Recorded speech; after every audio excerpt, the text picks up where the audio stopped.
మంత్రి పొంగులేటి మాట్లాడుతున్నారు. లైవ్ లో చూద్దాం.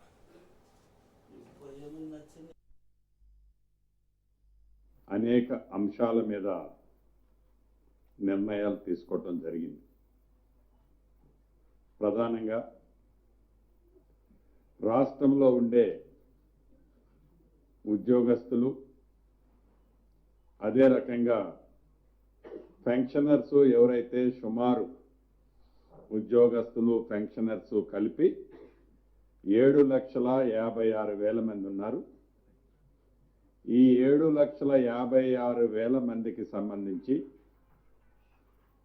ఆరోగ్య భద్రత విషయంలో కానీ, ప్రమాదాలు సంభవించినప్పుడు వాటికి సంబంధించిన విషయాల గురించి కానీ రాష్ట్ర కేబినెట్ చాలా కీలకమైన నిర్ణయాలు తీసుకోవటం జరిగిందని చెప్పడానికి సంతోషిస్తున్నాను. ప్రధానంగా ఈ ఉద్యోగస్తులు పెన్షనర్స్కి ₹1 భారం కాకుండా, వారి జేబు నుంచి ₹1 కూడా చెల్లించకుండా, అదే రకంగా రాష్ట్ర ప్రభుత్వం నుంచి కూడా ఖజానా నుంచి అదనంగా ₹1 కూడా ఖర్చు కాకుండా, గతంలో ఏ రకంగానైతే సింగరేణిలో, జెన్కోలో ఇన్సూరెన్స్ సిస్టమ్ ద్వారా ఏ ఇన్సూరెన్స్ పాలసీ అమౌంట్ ఈ పెన్షనర్స్ ఉద్యోగస్తులు కట్టకుండా, ఏదైనా దురదృష్టకరమైన సంఘటనలో ఎవరికైనా ప్రాణహాని జరిగితే ఆ కుటుంబానికి ₹1,25,00,000 వచ్చే విధంగా పాలసీని ఇచ్చే కార్యక్రమంతో పాటు 60 సంవత్సరాల లోపు ఏ ఉద్యోగస్తుడైనా సహజ మరణంతో చనిపోయినా వారికి రెగ్యులర్ బెనిఫిట్స్ తో పాటు అదనంగా ₹10 లక్షల వచ్చే స్కీమ్ ని రాష్ట్ర ప్రభుత్వం ఈ రాబోయే 2-3 రోజుల నుంచి అడాప్ట్ చేసే కార్యక్రమం ఒకటి సుదీర్ఘంగా చర్చించిన తర్వాత ఈ నిర్ణయం తీసుకోవటం జరిగింది. దీన్ని రాష్ట్రంలో ఉండే ఉద్యోగస్తులకి పెన్షనర్స్కి శుభవార్తగా అది తెలియజేస్తున్నాం. అదే విధంగా ఏదైతే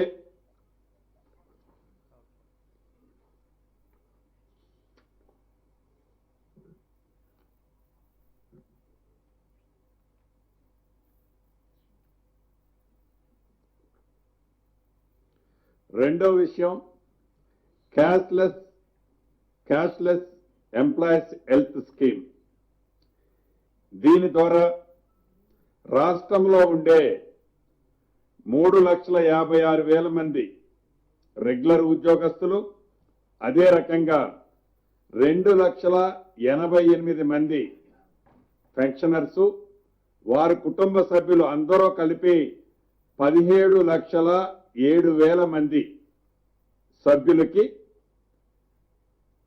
సుమారు ₹1 కూడా అదనపు ఛార్జీలు లేకుండా రాష్ట్ర వ్యాప్తంగా ఉన్న 652 ఎన్పానల్ అయిన ప్రైవేట్ హాస్పిటల్స్ లో సుమారు 998 డిసీజెస్ ఏవైతే ఉన్నాయో వాటికి డిజిటల్ హెల్త్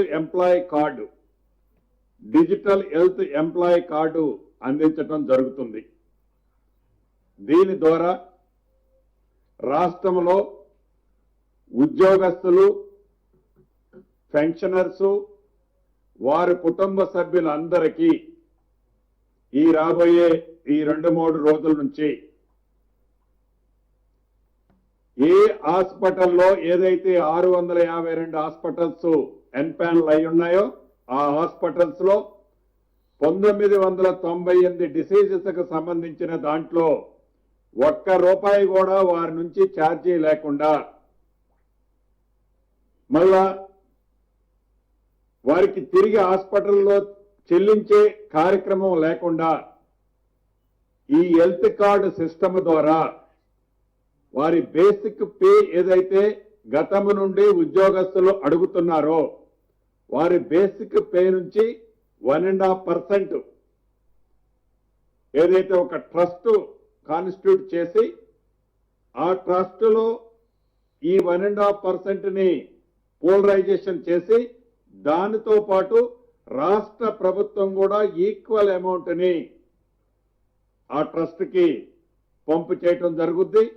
ఉదాహరణకి ప్రాథమిక అంచనాల ప్రకారం మా దగ్గర ఉన్న వివరాల ప్రకారం 1.5% అంటే 528 కోట్లు 528 crores ఉద్యోగస్తుల నుంచి ఆ ట్రస్ట్కి రేజ్ చేయటం జరుగుద్ది.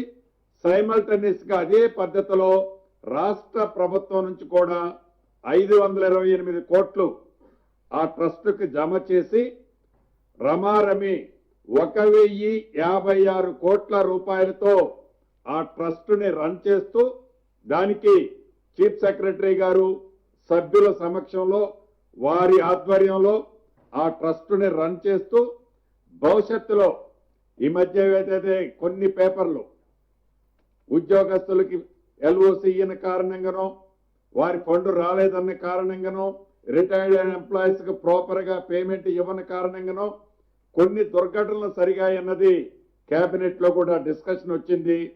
భవిష్యత్తులో అటువంటి సంఘటనలు పునరావృతం కాకుండా ఉండాలి అని రాష్ట్ర ప్రభుత్వం ఒక మంచి నిర్ణయాన్ని తీసుకున్నదని చెప్పటానికి ఇది ఉద్యోగస్తుల సంఘాలు కూడా అనేక పర్యాయాలు అడగటం జరిగింది. దీన్ని ఈ రోజు కేబినెట్ పూర్తిగా ఆమోదించడం జరిగిందని చెప్పడానికి సంతోషిస్తున్నాను. అదే రకంగా రాష్ట్రంలో సామాన్య ప్రజలకి మెరుగైన వైద్యం అందించడానికి ఏవైతే పెద్ద పెద్ద గ్రామాల్లో మండల హెడ్ క్వార్టర్లో కాన్స్టిట్యున్సీ హెడ్ క్వార్టర్లో జిల్లా హెడ్ క్వార్టర్లో ఉన్న ఈ హాస్పిటల్స్ ని మరింత మెరుగైన వసతుల సౌకర్యం కల్పించే కార్యక్రమాన్ని కూడా చేపట్టాలని రాష్ట్ర ప్రభుత్వం నిర్ణయించడం జరిగింది. ఈ వైద్య విధాన పరిషత్ని director of secondary health care గా దీన్ని దృష్టిలో పెట్టుకొని కేబినెట్ ఈరోజు ఏకగ్రీవంగా కేబినెట్ లో తీర్మానించడం జరిగిందని తెలియజేయడానికి సంతోషిస్తున్నాను.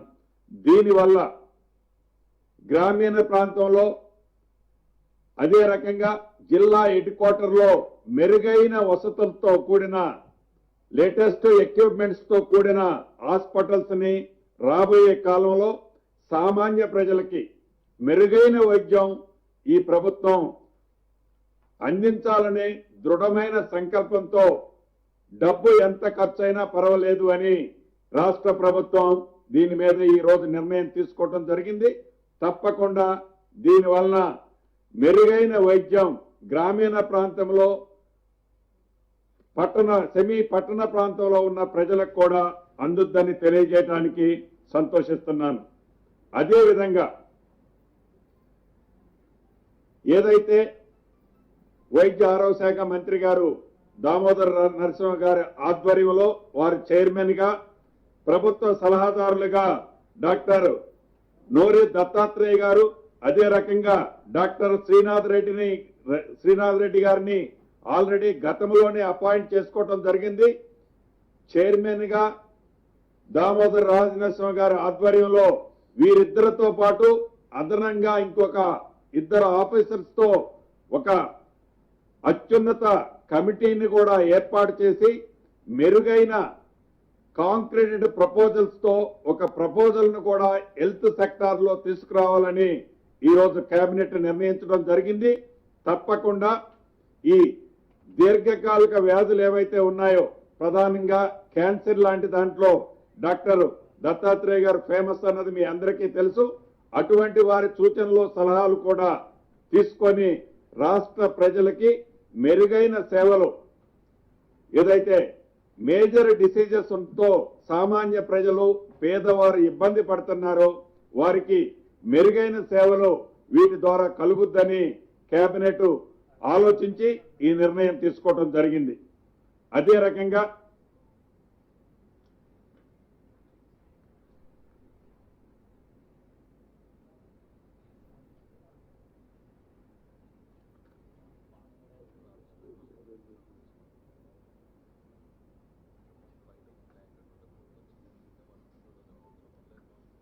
సుమారు 100 సంవత్సరాల క్రితం ఆనాడు హైదరాబాద్ లిమిటెడ్ గా ఉండేది.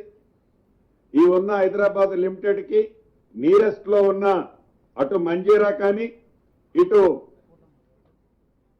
ఉస్మాన్ సాగర్ కానీ ఈ రెండు లేక్స్ నుంచి ట్యాంక్స్ నుంచి హైదరాబాద్ కు డ్రింకింగ్ వాటర్ సప్లై జరిగేది. ఏదైతే ఈ మంజీరా నుంచి వచ్చే డ్రింకింగ్ వాటర్ పైప్ లైన్ కానీ ఆ ట్రీట్మెంట్ ప్లాంట్లు కానీ మోటార్లు కానీ ఈ ఉస్మాన్ సాగర్ నుంచి వచ్చే పైప్ లైన్లు కానీ మోటార్లు కానీ ట్రీట్మెంట్ ప్లాంట్లు కానీ ఎప్పుడో 100 సంవత్సరాల క్రితం నిర్మించబడ్డాయి. అవి ప్రాపర్ గా లేని కారణంగా 50 to 60% వాటరే ఆ ప్రాంతానికి మనం ఇవ్వగలుగుతున్నాం. దాన్ని దృష్టిలో పెట్టుకొని ఈ రెండు పైప్ లైన్లకి డ్రింకింగ్ వాటర్ కి సంబంధించిన పైప్ లైన్లని కొత్త పైప్ లైన్లు విత్ వాటర్ ట్రీట్మెంట్ ప్లాంట్లతో సహా ఏర్పాటు చేసే అంశాన్ని కూడా ఈరోజు కేబినెట్ ఆమోదించడం జరిగింది. ఆ ప్రాంతంలో నివసించే జిహెచ్ఎంసీ పరిధిలో ఉన్న ప్రజలకి శుభవార్తగా కూడా తెలియజేస్తున్నాను. అదే రకంగా ప్రధానమైంది హైదరాబాద్ మెట్రో రైల్. ఆనాడు ఎల్ఎన్టీ కంపెనీ కాంగ్రెస్ ప్రభుత్వం అధికారంలో ఉన్నప్పుడు ఈ మెట్రో లైన్ కు శ్రీకారం చుట్టడం జరిగింది. ఫేజ్ 1 కింద 69 కిలోమీటర్లు ఎల్ఎన్టీ కంపెనీ టేక్ ఓవర్ చేసి డిలే అయినా కంప్లీట్ చేశారు. కానీ ఫేజ్ 2 ఫేజ్ 3కి సంబంధించిన అంశాలు వచ్చినప్పుడు దాన్ని ఎక్స్టెన్షన్ చేయటానికి ఫేజ్ 1లో మాకు వైబిలిటీ లేని కారణంగా ఫేజ్ 2 ఫేజ్ 3 ఎక్స్టెన్షన్ చేయలేము అని వాళ్ళు కరాఖండిగా చెప్పటం జరిగింది. తదుపరి ఈ హైదరాబాదు పట్టణం ఈ మహానగరం దినదిన అభివృద్ధి ఎలా జరుగుతుందో మనకు తెలియంది కాదు. ఈ దేశంలోనే కాదు ప్రపంచంలోనే ఈ హైదరాబాద్ మహానగరానికి ఉన్న ప్రాధాన్యత ఇంపార్టెన్స్ మనందరికీ తెలిసిందే. పొల్యూషన్ ని తగ్గించాలి అంటే తప్పకుండా ఈ మెట్రో రైల్ని ఎక్స్టెన్షన్ ఫేజ్ 2 ఫేజ్ 3ని చేయడంతో పాటు ఉన్న ఫేజ్ 1 కూడా ప్రాపర్ గా రన్ చేయాల్సిన బాధ్యత రాష్ట్ర ప్రభుత్వం మీద ఉంది. దీన్ని దృష్టిలో పెట్టుకొని పరిపరి విధాలు ఆలోచించి కేంద్ర ప్రభుత్వాన్ని కూడా ఇన్వాల్వ్ చేయాలని, కేంద్ర ప్రభుత్వం షేర్ కూడా ఇన్వాల్వ్ చేపించాలని గౌరవ ముఖ్యమంత్రి గారు, సహచర డిప్యూటీ సీఎం గారు కానీ మిగతా మంత్రులందరూ అనేక పర్యాయాలు చర్చించిన తర్వాత ఫేజ్ 1ని రాష్ట్ర ప్రభుత్వం టేక్ ఓవర్ చేసి ఈ టేక్ ఓవర్ చేసిన ఫేజ్ 1తో పాటు ఫేజ్ 2 ఫేజ్ 3 కేంద్ర ప్రభుత్వం వాటాతో ఈ హైదరాబాదు మహానగరానికి మెట్రో రైల్ ని ఫుల్ ప్లెడ్జ్ లో చేయాలన్నది ఈ రోజు కేబినెట్ లో ఫేజ్ 1ని ఎల్ఎన్టీ నుంచి టేక్ ఓవర్ చేసే కార్యక్రమాన్ని ఈరోజు పూర్తి చేయడం జరిగింది. దీన్ని ఏదైతే ఈ టేక్ ఓవర్ చేసే కార్యక్రమం మార్చి 31, 2026 లోపు టేక్ ఓవర్ చేయాలని కేబినెట్ ఆమోదించడం జరిగింది. రేపు రాబోయే బడ్జెట్ సమావేశంలో శాసనసభలో ఈ మెట్రో రైలుకు సంబంధించిన ప్రతి అంశాన్ని శాసనసభలో ప్రవేశపెట్టి దీని మీద షార్ట్ డిస్కషన్ కూడా చేయాలి అని కేబినెట్ లో తీర్మానించడం జరిగింది. ప్రధాన ప్రతిపక్షాలు వారి సూచనలు సలహాలు కూడా తప్పకుండా ఈ రాష్ట్ర ప్రభుత్వం ఈ మెట్రో రైలుకి సంబంధించిన అంశాల్లో తీసుకోవాలని కూడా కేంద్ర రాష్ట్ర కేబినెట్ ఈ రోజు నిర్ణయం తీసుకోవడం జరిగింది.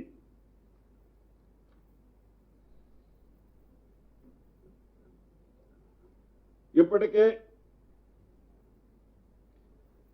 కేంద్ర ప్రభుత్వాన్ని ఆల్రెడీ మనం డిస్కస్ చేసినప్పుడు ఆల్రెడీ ఈ టేక్ ఓవర్ చేసే దాంట్లో ఫేజ్ 1 ఎల్ఎన్టీ దగ్గర నుంచి రాష్ట్ర ప్రభుత్వం టేక్ ఓవర్ చేసే దాంట్లో యూపీ మెట్రో అథారిటీ ఎండి సునీల్ కుమార్ గారిని ఆల్రెడీ ఈ కమిటీలో ఒక మెంబర్ గా కేంద్ర ప్రభుత్వం కూడా యాక్సెప్ట్ చేసి వారిని రికమెండ్ చేయడం జరిగిందని మీ ద్వారా రాష్ట్ర ప్రజలకు తెలియజేస్తున్నాను.